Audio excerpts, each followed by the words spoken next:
when it came to the way we should be raising our children. As we move past John Watson and his cohorts, and we get to Sigmund Freud, who thinks that everything's sexual, we finally get to the 1950s, and there's this guy called Earl Schaefer. Earl Schaefer has this really remarkable insight. He recognizes that children, to be raised well, are going to need to be raised in a way that they have nurture and warmth. That's number one. Number two, there has to be some sort of boundary or limit setting. And number three, there should be what he called autonomy support. Autonomy support. Now, moving into the 60s, there's this lady called Diana Baumrind. She and her colleagues, including a guy called Bob Lazalia, who recently wrote a book called Authoritative Parenting, they come up with this model.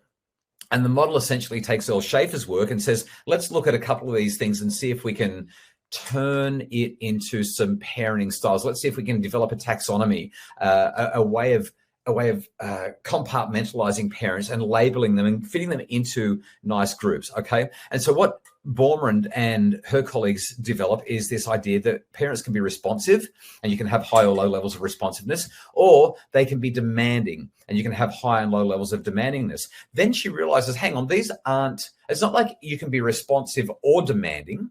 It's not like they're one continua. They are actually, continuum. They are two continua. In other words, demandingness is one dimension and responsiveness is another. And if you put two dimensions together, you can create a nice 2x2 table that looks like this.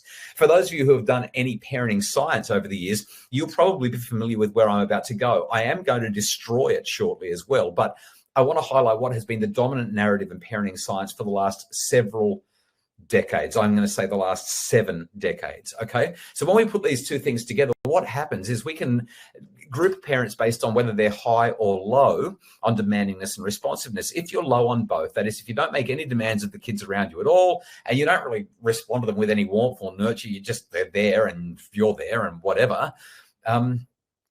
Neglectful parenting is what we call that. There are no research articles that I've ever found that would support the idea that neglectful parenting can be good for children. In fact, it is universally and completely awful for children. Okay. Neglectful parenting, Caroline's just said, spare the rod, spoil the child. But no, it's not even that, because the rod is often used because we've got that low level of demand, but just frustration and aggression towards them. And there's no warmth at all. So there's nothing good about neglectful parenting. There's just no research to support it. Kids struggle when they're neglected. The next kind of parenting that we see is what's known as permissive parenting. This is where we have high levels of responsiveness, but low levels of demandingness. And universally, across the last 4 or 5 decades, this kind of parenting has also been panned, but the research is a lot more nuanced. So it fits a really clever narrative to say, oh, we don't want to be permissive. We don't want to coddle the kids. We don't want to be all warm and nurturing and just let them get away with things and not have any demands, because kids need boundaries and limits, and we've got to teach them the right way and socialize them. And certainly there is some research that highlights that being raised in a permissive household isn't great for kids. But there are some really clever research articles that are out there that highlight that warmth, that responsiveness, that gentleness, that kindness, that nurture, that LOVE, love, may end up spoiling the child a little bit. And they may struggle with authority, and they may struggle with limits and boundaries as a result. But by the time they're adults, they actually tend to be pretty high functioning. They tend to do quite well in life. And the reason for that, so long as they don't become entitled little so-and-sos, the reason for that is because of that love support.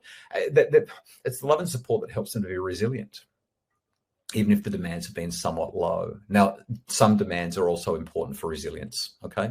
Let's move on to the next one, authoritarian. There is really no evidence that shows that this is helpful for children. Authoritarian parents are the my way, the highway parents. They're the parents who say, it's my house, it's my rules. Okay. And what we see is high demands, lots of criticality. This is the tiger parent, right? This is the parent who just makes sure that the kids do as they're told all the time. And kids, well, I'll give you a really concrete example of what happens here. The year before last, when we had season 1 of my TV show, Parental Guidance, we took kids into a park. They had a nanny with them. The nanny was intentionally not really paying much attention. And we had an actor enter the park with a puppy dog. The actor with the puppy dog approached the children while the nanny wasn't watching and said, "Hey, do you like my dog?" The kids sat down and patted the dog and talked to the stranger with the puppy. Then the stranger said, "Would you like to come back to my car? In the car, this puppy here has just had dogs. This dog has just had puppies. Why don't you come back and see all the brand new puppies? They're so cute." Of all the kids that were there, the ones who came from authoritarian families, the ones whose parents endorsed smacking, the ones whose parents demanded discipline and strictness, the ones who were very much like, "I'm the school teacher, I'm the police officer, I'm the one who says you'll do as you're told," they were the only ones where the kids deferred to the adult and said, "Yeah, I'll come to the car. I want to see the puppies." In every other family, those kids looked for the nanny. They looked for support. They looked at each other and said, "We got to get out of here." Now, I find this compelling and frankly fascinating, because when we look at the research, we see that kids of authoritarian parents do reasonably well at school. They do okay socially. The findings are, I'd say, fair to middling, but they defer to authority. They struggle with identity, and they make choices that are not in their best interests, especially when either authority figures demand that they comply, or when authority figures are absent, they think they can get away with whatever they want.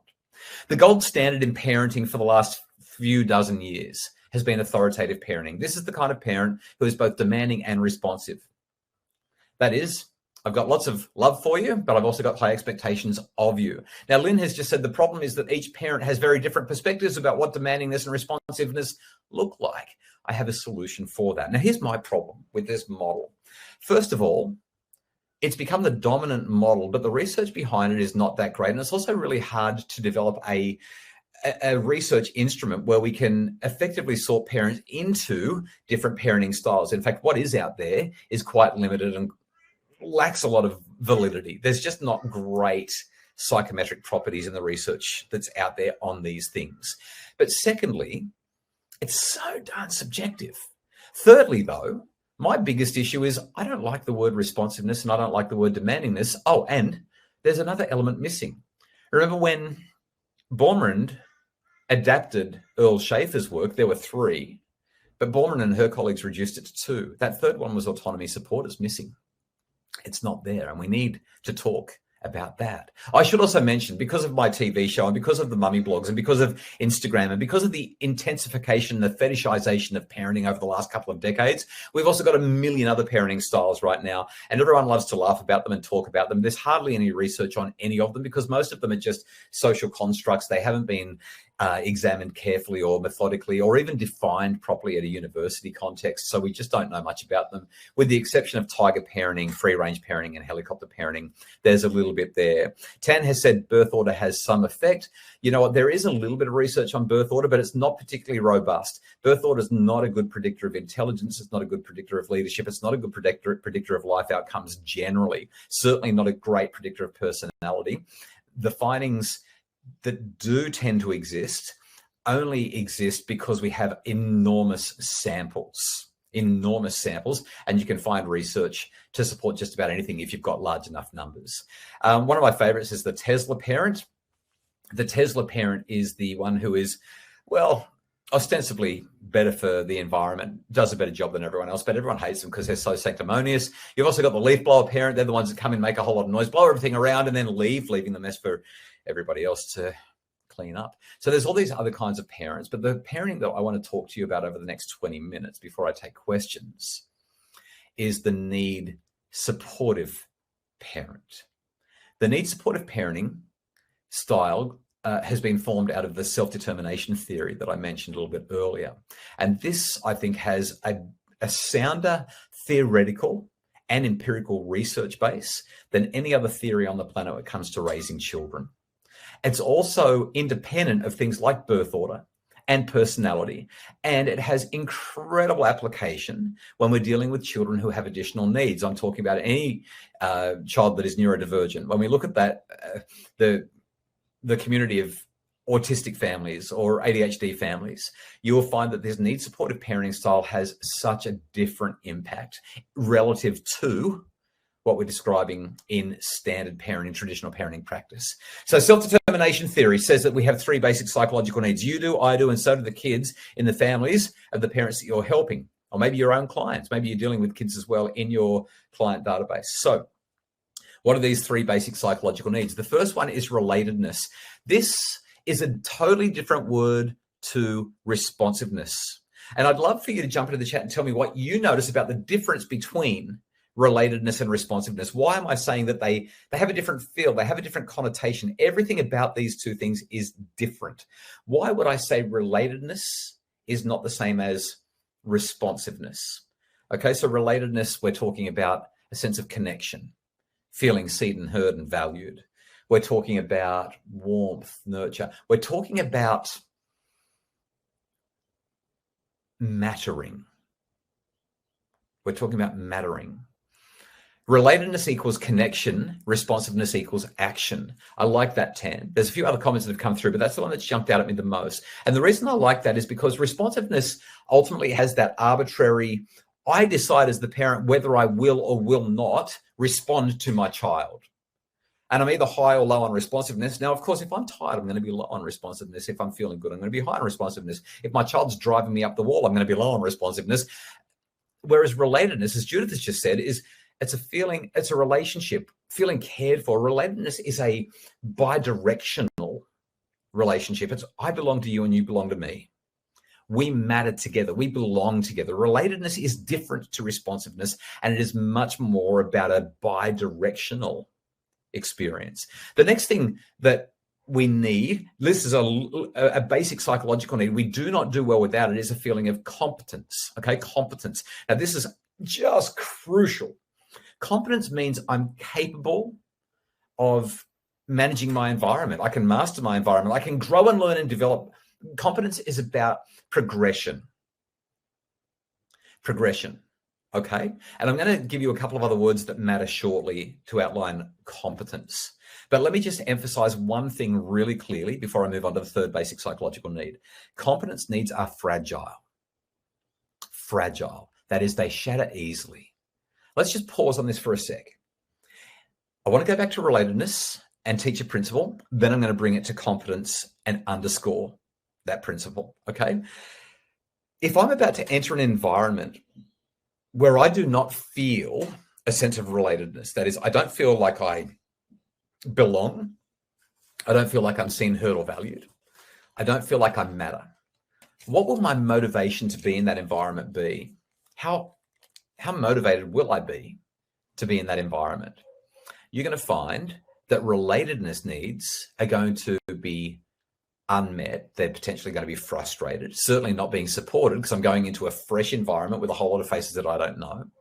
And when that relatedness need is not being supported, my motivation will be low, and so too will my well-being. Let me say that again.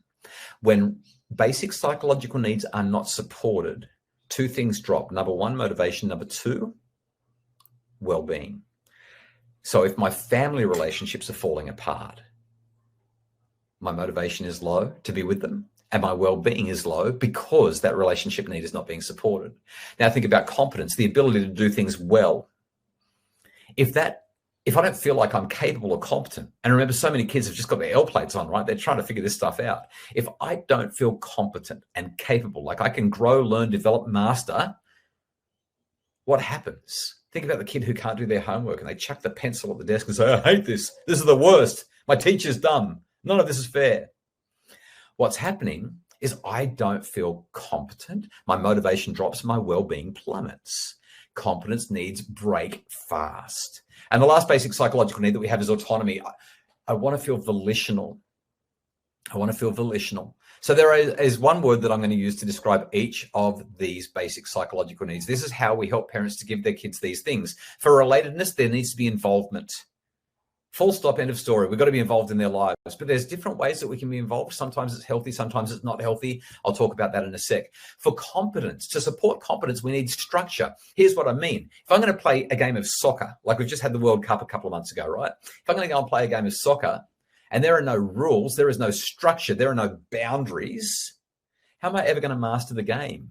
The game doesn't really exist. I can play it in the stands, right? I can play it wherever. We need to have boundaries, limits, and structures, frameworks for things to go well. Let's think about that from a getting ready for school in the morning point of view. A lot of parents are like, my kids don't have any discipline in the morning. I need to discipline my kids so they can get ready for school properly.